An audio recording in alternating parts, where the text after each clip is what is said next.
आज आप देख पाएंगे अनहोनी।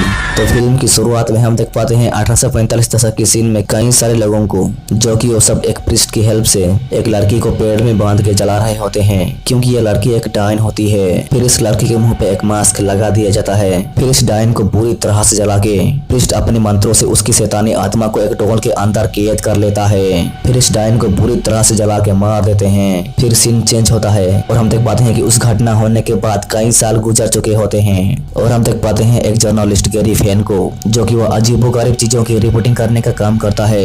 उसको एक काम मिलता है और उस काम के सिलसिले में वो ब्रेनफील्ड चला जाता है और वहाँ हम देख पाते हैं फादर हैगन को, जो कि वो जॉर्ज की प्रीस्ट होता है। गैरी फैन इस जगह में ढूंढने लग जाता है कि कुछ तो अजीबोगरीब मिल जाए। फिर उसको कुछ अजीबोगरीब साउंड सुनने को मिलता है और वो देख पाता है कि एक जला हुआ सूखे पेड़ को, ठीक उसी के आगे एक पेड़ होता है जिस पेड़ में एक डायन लड़की को बेरहमी तरीके से जला के मार दिया था और उसकी शैतानी आत्मा को एक डोल के अंदर कैद किया गया था। फिर वो पेड़ की तरफ ही जा रहा होता है और फिर वो पेड़ को गौर से देखता है, तब उसको देखने को मिलता है कि एक चमकता हुआ जंजीरों से कैद किया हुआ डोल को, इस डोल पे लिखा हुआ होता है कि 31 फरवरी 1845, मतलब कि इसी डोल में ही उस डायन की शैतानी आत्मा को कैद किया गया था। ये गुड़िया बहुत ही ज्यादा डरवाना दिखाई दे रहा होता है। फिर वो अपने पैरों से इस डोल को कुचल के तोड़ देता है एक डरवानी कहानी को बनाने के लिए। फिर वो टूटा हुआ डोल की फोटोज क्लिक करता है, लेकिन गैरी फैन को ये पता ही नहीं होता कि इस डोल को अपने पैरों से कुचल के तोड़ फोड़ के कितनी बड़ी गलती कर दी। इस डोल को तोड़ फोड़ के डायन की शैतानी आत्मा को आजाद कर दिया।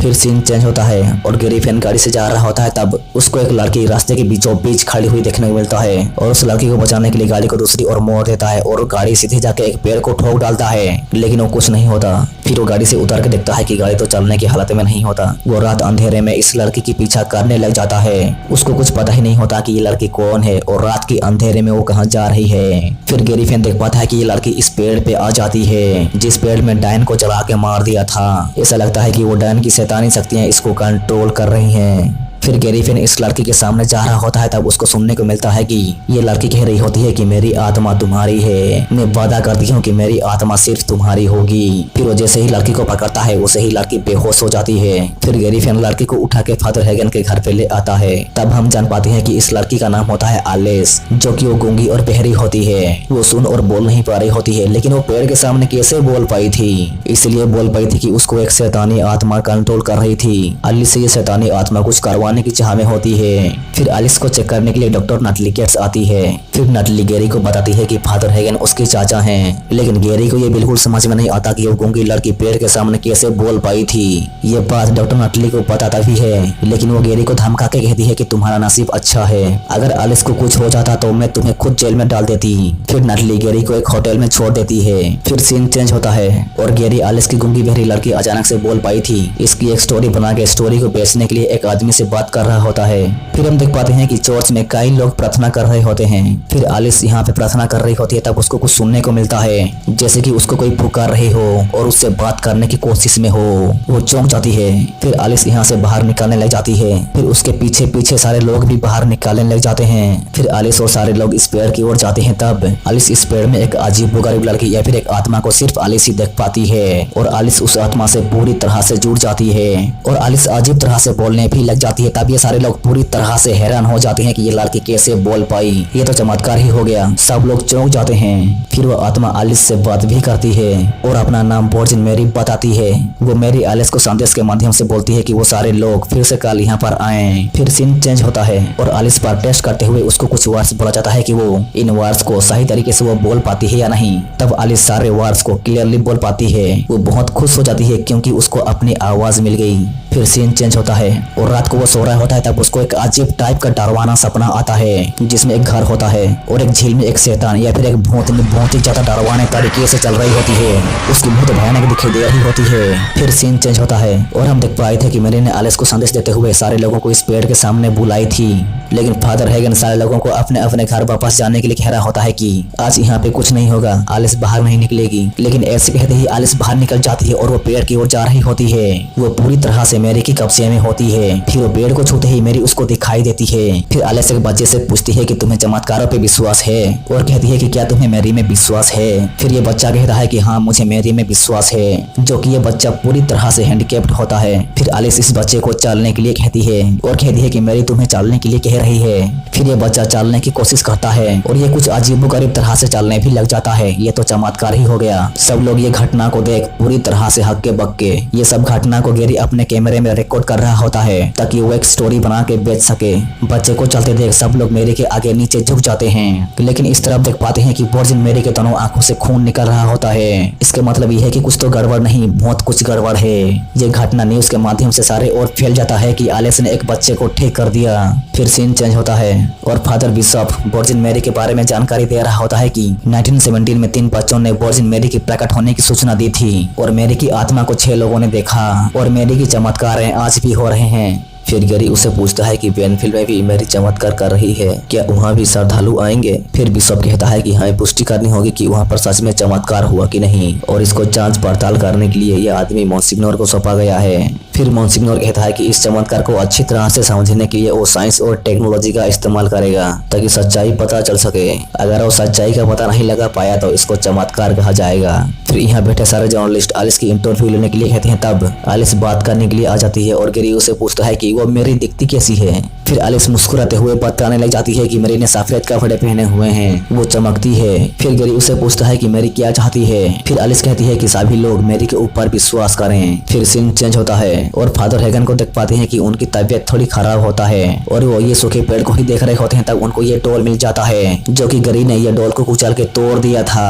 तब देख पाते हैं कि पेड़ के पीछे से एक भूतिया शैतान फादर हैगन को मारना ही वाला होता है कि वहाँ पे लोग आ जाते हैं, लेकिन फादर हैगन ये टूटी हुई डॉल को ले जाता है। इस तरफ देख पाते हैं कि गैरी एलिस की एक वीडियो रिकॉर्ड करता है मेरी के संदेश को ज्यादा से ज्यादा लोगों तक पहुंचाने के लिए, क्योंकि मेरी चाहती है कि ज्यादा से ज्यादा लोग उसके ऊपर विश्वास करें। रिकॉर्डिंग करते दौरान एलिस कहती है कि मैं बचपन से बिल्कुल बोल नहीं पा रही थी और मैंने खुद को मेरी को सौंप दिया और दिल से प्रार्थना की कि मुझे ठीक कर दें, और मैं ठीक हो गई। फिर एलिस गैरी को कहती है कि उस दिन मेरी ने आपको मैदान में पेड़ के सामने देखा, उन्हें आपकी जरूरत है, अब मेरी के साथ दीजिए उसकी आवाज को दुनिया तक पहुंचाने के लिए। फिर फादर हैगन आते हैं और गैरी फैन से अकेले में बात करते हुए उसे कहते हैं कि जब जब ईश्वर ने अपनी मौजूदगी दिखाई तब तब शैतान ने भी अपना चेहरा दिखाना चाहा। फादर हैगन मेरी के ऊपर बिल्कुल विश्वास नहीं करता। फिर सीन चेंज होता है। एलिस प्रार्थना कर रही होती है, तब उसको देखने के लिए monsignor और गैरी चर्च में होते हैं, और जब एलिस प्रार्थना खत्म कर देती है तब अचानक से फादर हैगन को हार्ट अटैक आने लग जाता है। वो मारने ही वाला होता है। तब एलिस फादर हैगन से पूछती है कि क्या तुम्हें मेरी के ऊपर विश्वास है कि आप दिल और आत्मा से उनकी सेवा करना चाहते हैं। फिर फादर हैगन डर के मारे अपनी जान बचाने के लिए हाँ करते ही एलिस उसे छूते ही वो ठीक होने लग जाता है और पूरी तरह से स्वस्थ भी हो जाता है। monsignor ये सब को देख वो पूरी तरह से हैरान हो जाता है कि ये तो चमत्कार ही हो गया।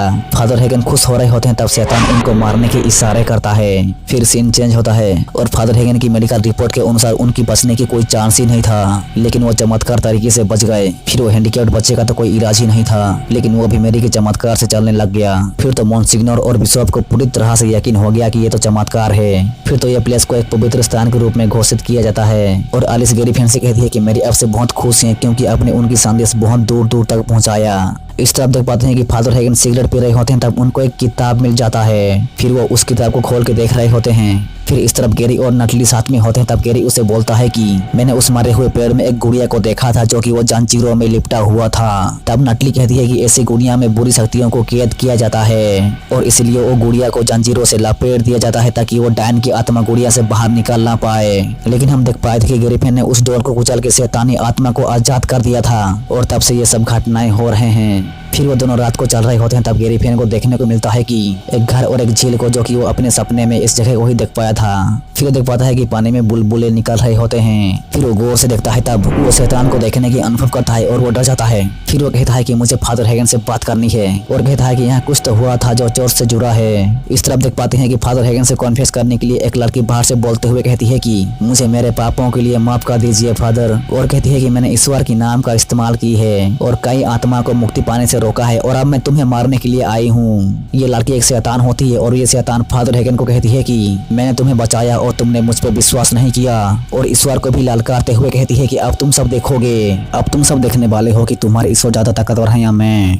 फिर फादर हैगन बाहर आते हैं और देख पाते हैं कि ये शैतान को जो कि ज्यादा मतलब कि बहुत ही ज्यादा डरावनी दिखाई दे रही होती है और इसकी गले में फांसी का फंदा, मुंह में मास्क लगा हुआ होता है, जो कि हम फिल्म की शुरुआत में देख पाए थे कि 1845 में एक डायन लड़की को फांसी लगाकर जलाकर मार दिया था। फिर ये शैतान फादर हेगन को मार देती है और यहाँ पे गैरी फैन फादर हेगन से बात करने के लिए आता है। तब वो देख पाता है कि फादर हेगन भयंकर तरीके से मार के लड़के पड़े होते हैं, लेकिन इन दोनों को लग रहा होता है कि फादर हेगन ने अपने आप को फांसी लगाकर मार डाला। फिर सीन चेंज होता है और एलिस बहुत दुखी होती है क्योंकि फादर हेगन के सिवा उसके साथ और कोई नहीं है, लेकिन एलिस को ये शैतान पूरी तरह से कंट्रोल कर चुकी होती है और उसे कहती है कि सब लोग उसे पूरी मन से विश्वास करें। फिर गैरी फैन एलिस से पूछती है कि फादर हेगन को मारने वाला एक शैतान का भी काम हो सकता है। तब एलिस गुस्से से कहती है कि मेरे के होते हुए ऐसे बिल्कुल नहीं हो सकता, अब मेरी बेशक मत कीजिए, उसके ऊपर विश्वास कीजिए, वो हमारा भला चाहती है। फिर सीन चेंज होता है और गैरी फैन अपने रूम में जा रहा होता है। तब उसको कोई पीछे से बुलाने की आवाज सुनने को मिलता है। फिर वो पीछे मुड़ के देखता है, तब उसको देखने को मिलता है कि वो शैतान को। फिर वो अचानक से गायब भी हो जाती है। फिर वो एलिस के रिकॉर्डेड वीडियो को देख रहा होता है। तब उसको देखने को मिलता है कि वो शैतान को।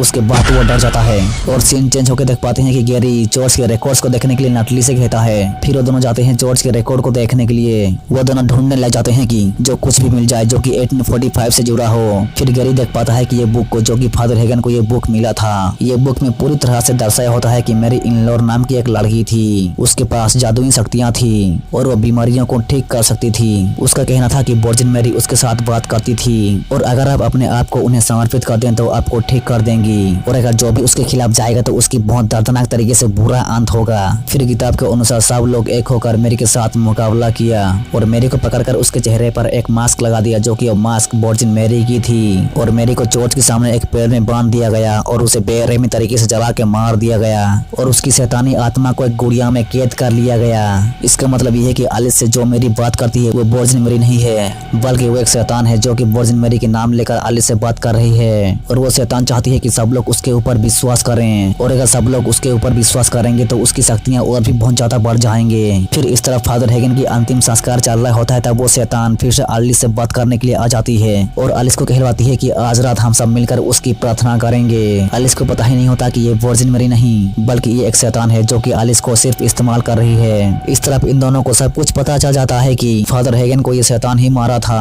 क्योंकि उसको पता चल चुका था कि मेरी एक शैतान है और ये जो भी चमत्कार हुए हैं वो सब परमेश्वर की चमत्कार नहीं बल्कि ये मेरे इलेनोर शैतान की काम है, जो कि वर्जिन मैरी के नाम से शैतान का काम कर रही है। फिर यहाँ पे कुछ अजीब तरह का वातावरण छाने लग जाता है। गैरी को यहाँ पे कुछ ठीक नहीं लग रहा होता है। तब वो डर के मारे इसको शैतान समझ के देखता है, लेकिन वो शैतान नहीं होता।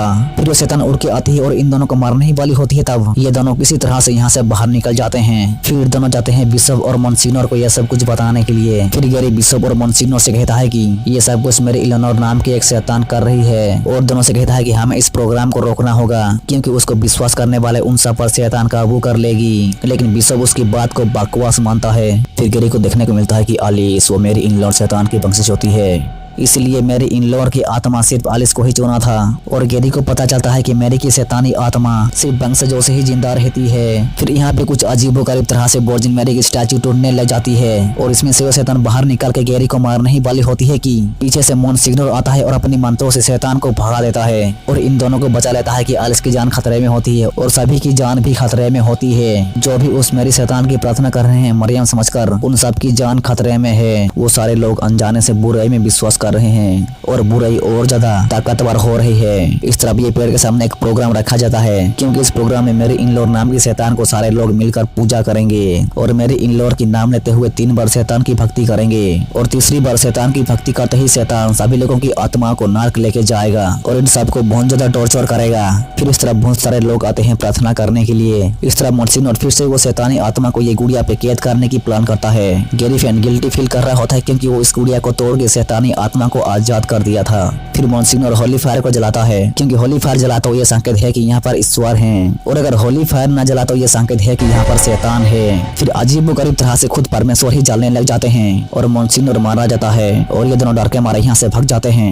इस तरफ सारे लोग अनजाने से ही शैतान की प्रार्थना कर रहे होते हैं और एलिस कहती है कि मेरी यहाँ पर हैं और वो शैतान एलिस से कहलवाती है कि उसको सारे लोग विश्वास करने की कसम खाएं। सारे लोग मेरी की प्रार्थना करते हैं और वो शैतान और ताकतवर हो रहा होता है।